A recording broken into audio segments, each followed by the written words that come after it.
اپنے زندگی میں خوشی لانا چاہتے ہو تو میرے نبی والی زندگی سیکھو، اللہ کے واسطے نبی کی زندگی پڑھو، اللہ کے واسطے قرآن پڑھو، اللہ کے واسطے علماء سے جوڑ بیٹھاؤ، اللہ کے واسطے۔ اب تو کتابوں کی ضرورت ہی نہیں ہے، اے فون چ ہر شے اگلے ٹھوک چڑی، فون پہ تم اپنے نبی کی سیرت پڑھ لو۔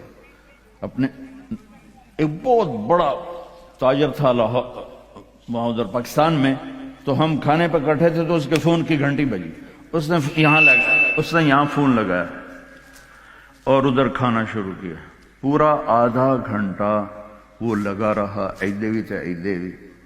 وہ میں نے کہا تھوڑے نہ کاروبار کا کی فائدہ، تسی تو روٹی جوگے بھی نہیں رہ گئے۔ کہا جی وہ بہت بڑا جرمنی میں مال پھنس گیا تھا تو وہ اس کے لیے پھر بڑی اہم کال تھی۔ میں کہتا وہ کرما لے تو روٹی پھر بعد کھا لے، میں روٹی کھانے کے بھی قابل نہیں چھوڑا ہم۔ تو میرے نبی کی زندگی، جب آپ گھر میں ہو تو اپنی بیوی کو عزت دو، بیوی خاوند کو عزت دے، کبھی اونچ نیچ ہو جائے۔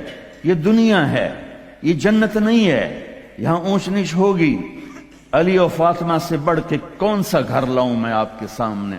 میرے نبی گھر میں داخل ہوئے بیٹی کے تو دیکھا آپ ذرا غمگین بیٹھی ہیں، تو آپ نے پوچھا بیٹی کیا ہوا؟ کہ جی میرا اور علی کا جھگڑا ہو گیا۔ تو آپ نے فرمایا علی کدھر ہے؟ کہا جی باہر نکل گئے۔ تو اب یہ نہیں آپ نے کہا کہ میں تو سسر ہوں، میں کیسے کہوں میں اپنے داماد کو ڈھونڈوں۔ آپ خود ڈھونڈنے نکلے، کسی سے نہیں کہا کہ جاؤ علی کو بلاؤ۔ جب گئے تو وہ مسجد میں لیٹے ہوئے تھے اور کمر پہ مٹی لگی تھی، تو آپ نے پیار سے کہا ابو تراب اٹھو۔ یہ ٹائٹل آپ کو ہمارے نبی نے دیا، ابو تراب اٹھو۔ ان کو اٹھایا، کچھ نہیں کہا، ساتھ لائے اور گھر میں آ گئے۔ کچھ نہیں پوچھا کیا جھگڑا تھا، کیا لڑائی تھی۔ ہماری طرف دیہاتوں میں پنچایتیں ہوتی ہیں نا جھگڑے، تو وہ پوچھنے والے ہور لڑا کے کم ہور بکھا دیں۔ ہاں بھئی تو کی آکھے، ہاں بھئی تو کی آکھے، اسے کہے تو میں آکھے نہیں، اسے کہ تو آکھے، اسے کہے تو میں آکھے نہیں، اسے کہ تو آکھے۔ بھئی تھی لڑائی ہو کہ صلح دی بجائے ہو لڑائی ہو جاندی۔ میں قربان جاؤں، میرے نبی تشریف لائے اور آپ نے ایک لفظ نہیں بولے، اور آ کر آپ ایسے نا لیٹ گئے، زمین پر لیٹ گئے، زمین پر۔ ادھر حضرت علی کو لٹایا، ادھر حضرت فاطمہ کو لٹایا۔ اب مجھے دیکھنا، یہ ہاتھ علی کا پکڑ کے یہاں رکھا، ادھر سے بیٹی کا ہاتھ پکڑ کے یہاں رکھا علی کے ہاتھ پر، یہ دیکھ رہے ہو، اوپر آپ نے اپنا ہاتھ رکھا۔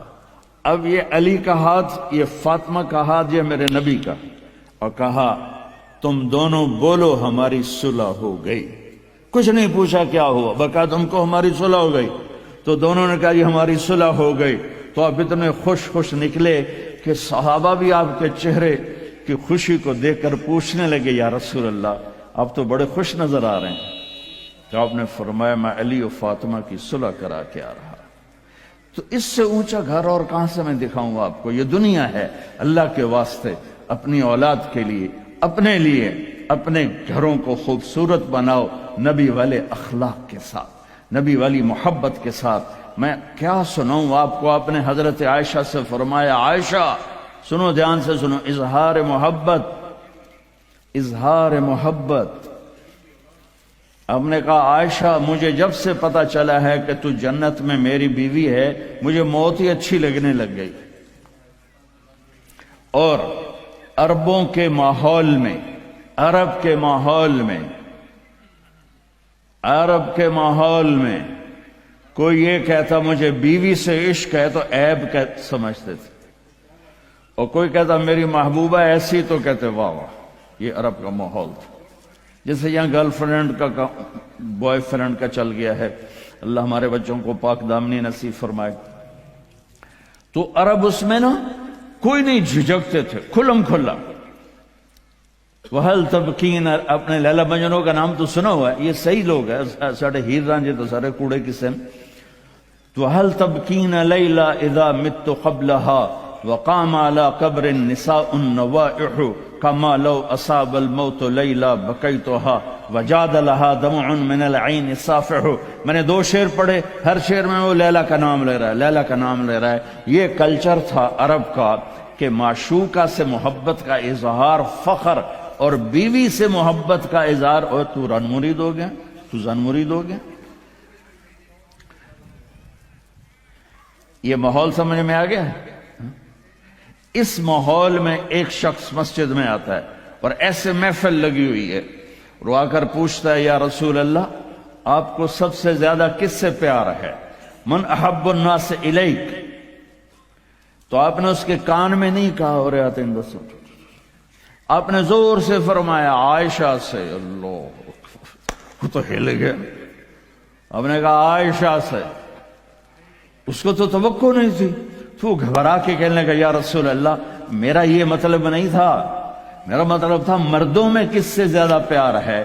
تو وہ آپ نے کہنا تھا ابو بکر سے. تو آپ نے ابو بکر نہیں کہا، آپ نے کہا عائشہ کے ابا سے. عائشہ کا نام دوبارہ لیا. انہوں تھوڑا جا پانی پیوا مناسب. اپنے گھروں کو آباد کرو محبت کے بول سے، محبت کے رویوں سے، محبت کی باتوں سے درگزر کرو، برداشت کرو. یہ میرے نبی نے زندگی سکھائی ہے. حضرت عمر کا فرمان ہے ما اکرمہن الا الکریم وما اہانہن الا اللئیم. بیوی کو وہ عزت دیتا ہے جو شرافت والا ہوتا ہے، اور بیوی کو وہ ذلیل کرتا ہے جو کمینہ ہوتا ہے. اتنا سخت لفظ کہیں نہیں استعمال ہوا کہ کمینہ آدمی بیوی کو ذلیل کرتا ہے اور شریف آدمی بیوی کو عزت دیتا ہے. تو میرے بھائی بہنوں، اللہ کے واسطے میری فریاد سنو. تمہارے گھروں کی خوبصورتی میرے نبی کی غلامی میں ہے. یہ ڈبل جابیں چھوڑو، یہ بڑے بڑے گھروں کی دوڑ چھوڑو، بڑی بڑی گاڑیوں کی دوڑ چھوڑو. اپنے گھروں کو بچاؤ اللہ کے واسطے، چونکہ یہاں کی نسل خطرے میں ہے. پاکستان میں کوئی برے سے برا بچہ بھی ہوگا تو ایتھیسٹ نہیں بنے گا، اسلام نہیں چھوڑے گا. یہاں اسلام چھوڑ دیتے ہیں.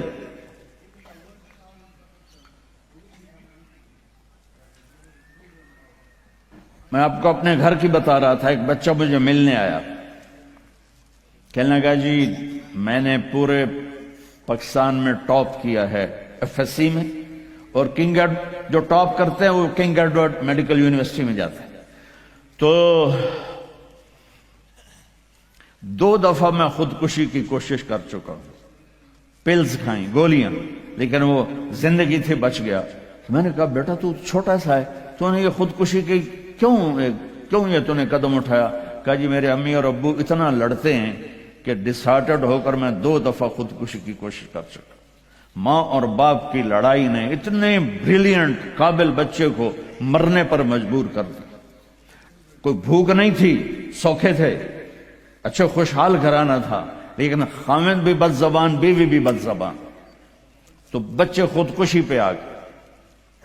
بھائیو اگر آپ اپنے آپ کو خوبصورت بنانا چاہتے ہو، دیکھو میں ہاتھ جوڑتا ہوں، سب دیکھو، اس زبان پر قابو پالو. یہ زبان خوبصورت ہو گئی، دل جڑ جائیں. یہ چند روزہ زندگی ہے. میرے نبی کی 2 سنتیں لے لو. ایک زبان پہ قابو، یہ اس زبان پہ قابو پالو، اس زبان پہ قابو پالو، اس زبان پہ قابو پالو، تو آپ کے گھروں کے 90% مسائل ختم ہو جائیں گے. اور دل کو سب سے صاف رکھو، اور اپنے ایک دوسرے کا ہاتھ بٹھاؤ.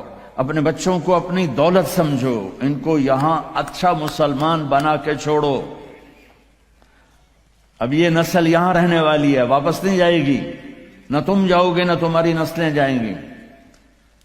ایک پٹھان کوئی بیٹھا ہو تو پہلے معافی مانگتا ہوں. تو ایک پٹھان کا خرگوش گم ہو گیا، تو لوگوں نے افسوس کیا کہ خان جی آپ کا تو خرگوش گم ہو گیا.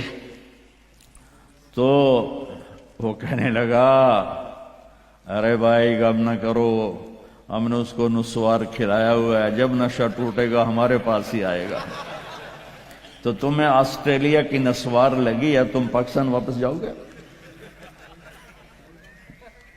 نہیں جاؤ گے، ادھر ہی رہو گے۔ لہذا یہاں اس طرح زندگی سیکھو کہ آپ کی نسلیں اسلام پہ باقی رہیں۔